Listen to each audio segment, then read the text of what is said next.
ಹೋದಿಯ ಪಿಶಾಚಿ ಅಂದ್ರೆ ಬಂದೇ ಗವಾಕ್ಷಿಲಿ ಅಂದಂಗಾಯ್ತು ಈ ವೈರಸ್ಗಳ ಕಾಟ. ಡೆಂಗ್ಯೂ ಮುಗಿತು, ಈಗ ಬೆಂಗಳೂರಿನಲ್ಲಿ ಝೀಕಾ ವೈರಸ್ ಕಾಟ ಶುರುವಾಗಿದೆ. ಇದು ಬೆಂಗಳೂರಿನ ಜನರ ಆತಂಕವನ್ನ ಜಾಸ್ತಿ ಮಾಡಿದೆ.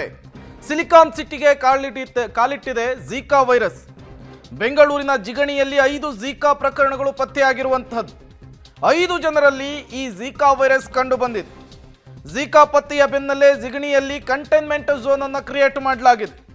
ಝೀಕಾ ಸೋಂಕಿತರು ಮತ್ತು ಕುಟುಂಬಸ್ಥರ ಬ್ಲಡ್ ಸ್ಯಾಂಪಲ್ ಅನ್ನು ಸಂಗ್ರಹಿಸಲಾಗಿದೆ. 5 ಮೇಲೆ ನಿಗಾವನ್ನು ವಹಿಸಿದೆ ಆರೋಗ್ಯ ಇಲಾಖೆ. ನೋಡಿ, ಝೀಕಾ ವೈರಸ್ ಅನ್ನೋದು ಈಡಿಸ್ ಸೊಳ್ಳೆ ಅನ್ನುವಂತಹ ಸೊಳ್ಳೆಯಿಂದ ಹರಡುವಂತಹ ಕಾಯಿಲೆ. ಇದರ ಸಿಂಟಮ್ಸ್ ಬಂದಿದ್ದೇ ಗೊತ್ತಾಗೋದಿಲ್ಲ. ಹಾಗಾಗಿ ಸ್ವಲ್ಪ ಎಚ್ಚರಿಕೆಯನ್ನು ವಹಿಸಬೇಕಾಗುತ್ತೆ, ಅದರಲ್ಲೂ ಕೂಡ ಗರ್ಭಿಣಿಯರು. ಹಾಗಾಗಿ ಆರೋಗ್ಯ ಇಲಾಖೆಯ ಟೆನ್ಷನ್ ಅನ್ನು ಈ ಝೀಕಾ ವೈರಸ್ ಹೆಚ್ಚಿಸ್ತಾ ಇರುವಂಥದ್ದು. ಅದರಲ್ಲೂ ಕೂಡ ಬೆಂಗಳೂರಿನ ಜಿಗಣಿಯಲ್ಲಿಯೇ 5 ಝೀಕಾ ವೈರಸ್ ಪ್ರಕರಣ ಪತ್ತೆ ಆಗಿರೋದ್ರಿಂದ ಈಗ ಜಿಗಣಿ ಭಾಗದಲ್ಲಿ ಝೀಕಾ ವೈರಸ್ನ ಆತಂಕ ಮನೆ ಮಾಡಿದೆ. ಆರೋಗ್ಯ ಇಲಾಖೆ ಕೂಡ ಈ ಝೀಕಾ ವೈರಸ್ ಅನ್ನು ನಿಯಂತ್ರಿಸುವಂತಹ ನಿಟ್ಟಿನಲ್ಲಿ ಒಂದಿಷ್ಟು ಕ್ರಮಗಳನ್ನು ತೆಗೆದುಕೊಳ್ತಾ ಇರುವಂಥದ್ದು. ಈ ಝೀಕಾ ವೈರಸ್ ಅನ್ನೋದು ಕೇರಳದಲ್ಲಿ ದೊಡ್ಡ ಮಟ್ಟದಲ್ಲಿ ಹಾವಳಿ ಇಟ್ಟಿತ್ತು. ಸಾಕಷ್ಟು ಅವಾಂತರಗಳು ಕೂಡ ಇದರಿಂದ ಸೃಷ್ಟಿಯಾಗಿತ್ತು. ಡೆಂಗ್ಯೂ ಆಯಿತು, ಈಗ ಝೀಕಾ ವೈರಸ್ನ ಭೀತಿ ಬೆಂಗಳೂರಿನಲ್ಲಿ. ಝೀಕಾ ಭೀತಿಯ ಬೆನ್ನಲ್ಲೇ ರಾಜ್ಯ ಆರೋಗ್ಯ ಇಲಾಖೆ ಅಲರ್ಟ್ ಆಗಿದೆ, ಎಚ್ಚೆತ್ತುಕೊಂಡಿದೆ. ಈಗಾಗಲೇ ರಾಜ್ಯದಲ್ಲಿ 7 ಝೀಕಾ ವೈರಸ್ ಪತ್ತೆಯಾಗಿದೆ ಅಂತೇಳಿ ಆರೋಗ್ಯ ಸಚಿವರೇ ಮಾಹಿತಿ ಕೊಟ್ಟಿದ್ದಾರೆ. ಮುನ್ನೆಚ್ಚರಿಕೆಯನ್ನು ವಹಿಸುವಂತೆ ಆರೋಗ್ಯ ಇಲಾಖೆ ಸೂಚನೆಯನ್ನು ಪಾಸ್ ಮಾಡಿದೆ.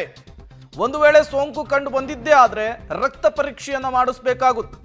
ಸೋಂಕಿತರ ನಿವಾಸದ ವ್ಯಾಪ್ತಿ ಸ್ಥಳೀಯ ಆರೋಗ್ಯ ಅಧಿಕಾರಿಗಳು ಪರೀಕ್ಷೆಯನ್ನು ಮಾಡಬೇಕಾಗುತ್ತೆ. ಝೀಕಾ ಭೀತಿಯ ಬೆನ್ನಲ್ಲೇ ರಾಜ್ಯ ಆರೋಗ್ಯ ಇಲಾಖೆ ಅಲರ್ಟ್ ಆಗಿದೆ, ಎಚ್ಚೆತ್ತುಕೊಂಡಿದೆ. ತತ್ಕ್ಷಣಕ್ಕೆ ಒಂದಿಷ್ಟು ಕ್ರಮಗಳನ್ನು ಕೂಡ ತೆಗೆದುಕೊಳ್ತಾ ಇರುವಂಥದ್ದು. ಎಲ್ಲಿ ಝೀಕಾ ವೈರಸ್ ಪತ್ತೆ ಆಗುತ್ತೋ ಅದರ ಸುತ್ತಮುತ್ತಲಿನ ಜನರ ಬ್ಲಡ್ ಸ್ಯಾಂಪಲ್ ಅನ್ನು ಸಂಗ್ರಹಿಸುವಂತಹ ಕೆಲಸ ಆಗ್ತಾ ಇದೆ. ಬೆಂಗಳೂರಿನ ಜಿಗಣಿಯಲ್ಲಿ 5 ಪ್ರಕರಣಗಳು ಪತ್ತೆಯಾಗಿರುವಂಥದ್ದು. 5ರಲ್ಲಿ ಈ ಝೀಕಾ ವೈರಸ್ ಪತ್ತೆಯಾಗಿದೆ. ಈಡಿಸ್ ಸೊಳ್ಳೆಯಿಂದ ಹರಡುವಂತಹ ವೈರಸ್ ಇದು. ಜಿಗಣಿಯಲ್ಲಿ ಕಂಟೋನ್ಮೆಂಟ್ ಝೋನ್ ಅನ್ನು ಈಗಾಗಲೇ ಆರೋಗ್ಯ ಇಲಾಖೆಯ ಅಧಿಕಾರಿಗಳು ಕ್ರಿಯೇಟ್ ಮಾಡಿದ್ದಾರೆ. ಸೋಂಕಿತರು ಮತ್ತು ಕುಟುಂಬಸ್ಥರ ಬ್ಲಡ್ ಸ್ಯಾಂಪಲ್ ಅನ್ನು ಸಂಗ್ರಹಿಸಲಿಕ್ಕೂ ಕೂಡ ಮುಂದಾಗಿರುವಂಥದ್ದು. 5 ಮೇಲೆ ಆರೋಗ್ಯ ಇಲಾಖೆ ತುಂಬ ನಿಗಾವನ್ನು ಇಟ್ಟಿದೆ. ಬೆಂಗಳೂರಿನಲ್ಲಿ ಈ ಝೀಕಾ ವೈರಸ್ ಪತ್ತೆಯಾಗಿರೋದು ಸಹಜವಾಗಿಯೇ ಬೆಂಗಳೂರಿಗರ ಟೆನ್ಷನ್ ಅನ್ನ, ಆರೋಗ್ಯ ಇಲಾಖೆಯ ತಲೆಬಿಸಿಯನ್ನ ಮತ್ತಷ್ಟು ಜಾಸ್ತಿ ಮಾಡಿದಂತೆ ಕಾಣಿಸ್ತಾ ಇದೆ. ಮತ್ತಷ್ಟು ಡೀಟೇಲ್ಸ್ ಅನ್ನು ಕೊಡ್ತಾರೆ ನಮ್ಮ ಪ್ರತಿನಿಧಿ ಪ್ರಕಾಶ್, ನೇರ ಸಂಪರ್ಕದಲ್ಲಿ ಜಾಯಿನ್ ಆಗಿದ್ದಾರೆ. ಪ್ರಕಾಶ್, ಡೆಂಗ್ಯೂ ಬಳಿಕ ಝೀಕಾ ವೈರಸ್ನ ಕಾಟ ಈಗ ಬೆಂಗಳೂರಿನಲ್ಲಿ. ರಾಜ್ಯದಲ್ಲಿ ಒಟ್ಟು 7 ಪ್ರಕರಣಗಳು ದಾಖಲಾಗಿದೆ. ಜಿಗಣಿಯಲ್ಲಿ 5 ಪ್ರಕರಣಗಳು ಪತ್ತೆಯಾಗಿದೆ. ಆರೋಗ್ಯ ಇಲಾಖೆ ಏನೆಲ್ಲ ಕ್ರಮಗಳಿಗೆ ಮುಂದಾಗ್ತಾ ಇದೆ ಅಂತ? ಪ್ರೇಮ್, ರಾಜ್ಯ ಆರೋಗ್ಯ ಇಲಾಖೆಗೆ ಹೊಸದೊಂದು ಟೆನ್ಷನ್ ಕೂಡ ಶುರುವಾಗಿದೆ. ಡೆಂಗ್ಯೂ ಆರ್ಭಟದ ಬೆನ್ನಲ್ಲೇ ಇದೀಗ ರಾಜ್ಯದಲ್ಲಿ 7 ಪ್ರಕರಣಗಳು ಬೆಳಕಿಗೆ ಬಂದಿದೆ. ಅದರಲ್ಲಿ ಕೂಡ ಬೆಂಗಳೂರಲ್ಲಿ 5 ಈ ಪ್ರಕರಣಗಳು ಬೆಳಕಿಗೆ ಬಂದಿರೋದ್ರಿಂದಾಗಿ ಅವುಗಳು ಯಾರು ಸೋಂಕಿತರ ದೇಹದಲ್ಲಿ ಹೇಗೆ ಅದು ಬಿಹೇವ್ ಮಾಡುತ್ತೆ ಅನ್ನುವಂಥದ್ದನ್ನ ಪತ್ತೆ ಹಚ್ಚೋದಕ್ಕೂ ಕೂಡ ಆಗೋದಿಲ್ಲ. ಸೊ ಇದು ಏನಾದರೂ ಹರಡುವಿಕೆಯ ಪ್ರಮಾಣ ಹೆಚ್ಚಾದ್ರೆ ಇದರ ಸೋಂಕಿನ ಭೀತಿ ಎಲ್ಲೆಡೆ ಕೂಡ ಹರಡುವಂಥದ್ದು ಕೂಡ ಆಗುತ್ತೆ ಅನ್ನುವಂಥ ಒಂದು ಆತಂಕ ಸಹಜವಾಗಿ ಕಾಡುತ್ತೆ.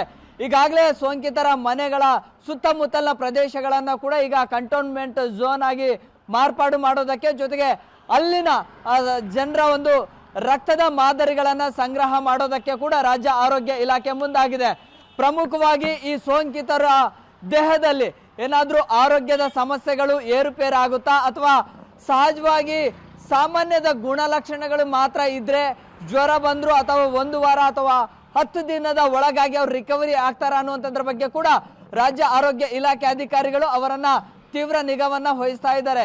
ಈಗಾಗಲೇ ಅವರಲ್ಲಿ ಜ್ವರ ಜೊತೆಗೆ ಒಂದಿಷ್ಟು ವೈರಸ್ನ ಲಕ್ಷಣಗಳು ಕಂಡು ಬಂದಂತಹ ಸಂದರ್ಭದಲ್ಲಿ ನೇರವಾಗಿ ರಕ್ತದ ಮಾದರಿಗಳನ್ನ ಸಂಗ್ರಹ ಮಾಡಲಾಗಿತ್ತು. ಆ ಸಂದರ್ಭದಲ್ಲಿ ಇವರಿಗೆ ಝೀಕಾ ವೈರಸ್ ಇದೆ ಅನ್ನುವಂಥದ್ದು ಕನ್ಫರ್ಮ್ ಆಗಿದೆ. ಈಗಾಗಲೇ ಬೆಂಗಳೂರಲ್ಲಿ 5 ಪ್ರಕರಣಗಳ ಆಗಿರೋದ್ರಿಂದಾಗಿ ಆಯಾ ವಲಯದ ನಗರ ಪ್ರಾಥಮಿಕ ಆರೋಗ್ಯ ಕೇಂದ್ರಗಳಿಗೂ ಕೂಡ ಒಂದು ಆರೋಗ್ಯಾಧಿಕಾರಿಗಳು ಸೂಚನೆಯನ್ನು ನೀಡಿದ್ದಾರೆ. ಯಾವುದೇ ಸಣ್ಣ ಪುಟ್ಟ ಜ್ವರ ಬಂದ್ರೆ ಅಥವಾ ಸೋಂಕಿನ ಲಕ್ಷಣಗಳಿದ್ರೂ ಕೂಡ ಅವರನ್ನ ಲ್ಯಾಬ್ ಟೆಸ್ಟ್ ಅನ್ನ ಮಾಡಬೇಕು ಅನ್ನುವಂತಹ ಒಂದು ಸೂಚನೆಯನ್ನು ಕೂಡ ಕೊಟ್ಟಿದ್ದಾರೆ. Prem, okay, thank you Prakash ತಮ್ಮೆಲ್ಲ ಮಾಹಿತಿಗಾಗಿ.